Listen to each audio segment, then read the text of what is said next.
रिमी की शादी को अभी कुछ दिन ही हुए थे। सारे मेहमान धीरे धीरे जाना शुरू हो गए थे।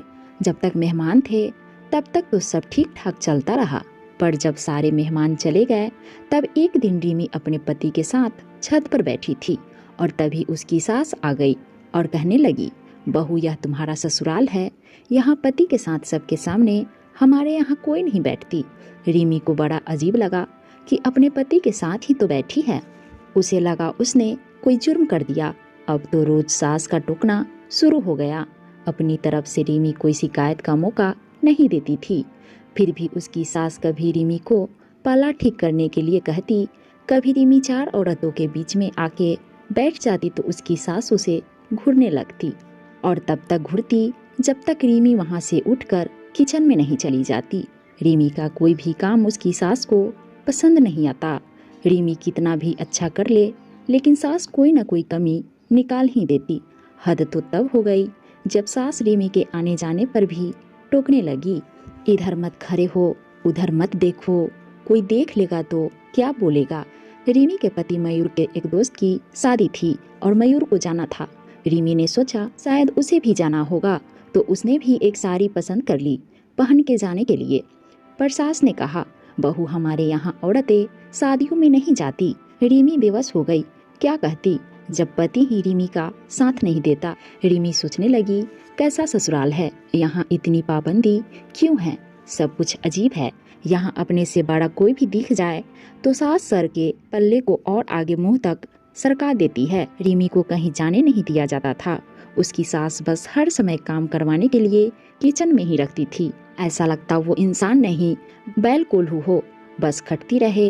रिमी सोचती, ऐसा हमारे यहाँ तो नहीं होता। सब काम के साथ साथ हंसी मजाक भी करते हैं, सब बड़ों के साथ भी बैठते हैं और अपने पतियों के साथ भी रहते हैं। पर यहाँ मैं तो क्या कोई छोटा भी बड़ों के सामने बैठता नहीं है। हंसी मजाक की बात तो दूर है। मयूर भी अपनी माँ के सामने रिमी के पास कम बैठता था, उससे बात भी कम करता। रिमी जितना पूछती बस उतना ही जवाब मिलता। दिन बीतते गए। मयूर को दूसरे शहर में जाना पड़ता था काम के सिलसिले में। कई बार तो मयूर को आए हुए कई दिनों हो जाते थे। ससुर थे नहीं और सास ने ही 5 बच्चों को पाला था। बाबूजी की जगह सास को काम मिल गया था, क्योंकि बाबूजी सारे बच्चे जब छोटे थे तभी ही चल बसे थे। दोनों नंदों की शादी हो चुकी थी। बड़े भाई भाभी दूसरे शहर में नौकरी करते थे और रहते थे। छोटा देवर भी बाहर नौकरी करता था। मयूर बिचले बेटे थे जो साथ रहते थे। रिमी काम करके जब भी सुस्ताने बैठती तो उसकी सास फिर से कोई काम कह देती। आने जाने वाले का भी मेला लगा रहता था। रिमी को सब बहुत अजीब लगता था। वह सोचती, अगर शादी ऐसी होती तो वो कभी शादी न करती।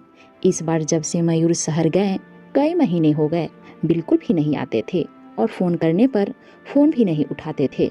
घर वालों ने पता किया तो पता चला कोई और लड़की है जिसके साथ मयूर ने पहले ही शादी कर रखी थी और एक बच्चा भी था उनकी। पर समाज के डर से कुछ नहीं बोला। पर सास को जब पता लगा तो रिमी को ही दोषी मानने लगी। कहने लगी, क्या करता मयूर बेचारा, तूने ज्यादा कुछ तो लाई नहीं। सोचा था शादी करके आएगी तो जिंदगी संवर जाएगी, पर मयूर को ही बाहर काम के लिए जाना पड़ता है। हो गया जो होना था, अब रोना कैसा, कौन सा तुम्हें छोड़ रहा। रिमी को जब पता लगा तो उसे झटका लगा, वह अंदर से टूट गई। रिमी के सारे सपने और जिंदगी बर्बाद हो गई थी। उसकी माँ सदमे से पागल हो गई और पिता भी सेहत से लाचार हो गए थे। इसीलिए रिमी को ससुराल में ही रहने के लिए बोला। भाई और भाभी दोबारा से रिमी की जिम्मेदारी लेने को तैयार नहीं थे। सबने अपना अपना पाला झाड़ लिया। रिमी सोच रही थी, आज क्या मेरे मायके जाने पर भी रोक लग गई, वहाँ मेरा घर नहीं था क्या। क्योंकि रिमी 12वीं कक्षा तक ही पढ़ी लिखी थी, इसीलिए नौकरी भी नहीं कर सकती थी। रिमी के पास कोई चारा न था। वह ससुराल की इसी काल कुटरी में कैद होकर रह गई। उसे कोई सहारा देने वाला नहीं था। आज शादी के कई साल हो गए, पर रिमी की जिंदगी खाली पन्नों की एक बंद किताबों की तरह रह गई थी। लोगों की डर की वजह से नहीं जाती थी मायके। उसे यह भी पता चला, सास ने पहले जेठानी को भी तंग किया था, पर नौकरी लगने की वजह से वह चली गई थी, कभी आई नहीं थी। नीमी खुद को बहुत लाचार महसूस करती। सोचती, अगर उसके माँ बाप ने उसको भी पढ़ाया होता तो वो भी आज अपनी मर्जी की जिंदगी जीती। जिसके भरोसे इस घर में आई उसने भी बीच मझधार में छोड़ दिया।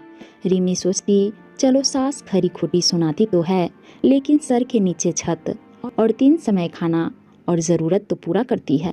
कभी कभी महीने 4 महीने में मयूर भी आ जाते हैं। रिमी ने अपनी ज़िंदगी से समझौता कर लिया है कि वही उसकी किस्मत है। अगर आज रिमी जैसी लड़कियां पढ़ी लिखी होती और उनके पास कोई नौकरी करने का तजुर्बा होता तो रिमी की ज़िंदगी ऐसी ही नहीं होती। रिमी अपने पैरों पे खड़ी होती। रिमी जैसी कितनी ही लड़कियां समाज में घिनौनी करतूतों की शिकार हो जाती है और दहेज न मिलने पर ससुराल और मायका दोनों दुश्मन बन जाते हैं। बाद में कोई मायका अपनी ही बेटी को नहीं रख। बहुत कम माँ बाप होते हैं जो बेटी की जिम्मेदारी उठाते हैं। हर कोई यही कहता है बेटी वही किस्मत थी तुम्हारी, समझौता करो, और बेटी मजबूरी हो जाती है। सब सहने पर किसी तजुर्बे के अभाव में बेटी के लिए मुश्किल हो जाता है।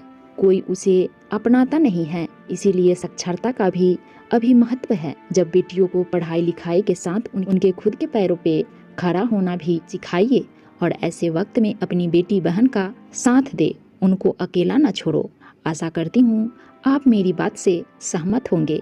ऐसी ही कहानियाँ देखने और सुनने के लिए आप मेरे YouTube चैनल कहानी विद चांदनी को भी सब्सक्राइब कर ले। तो फिर मिलते हैं अगली कहानी में एक नए अध्याय के साथ।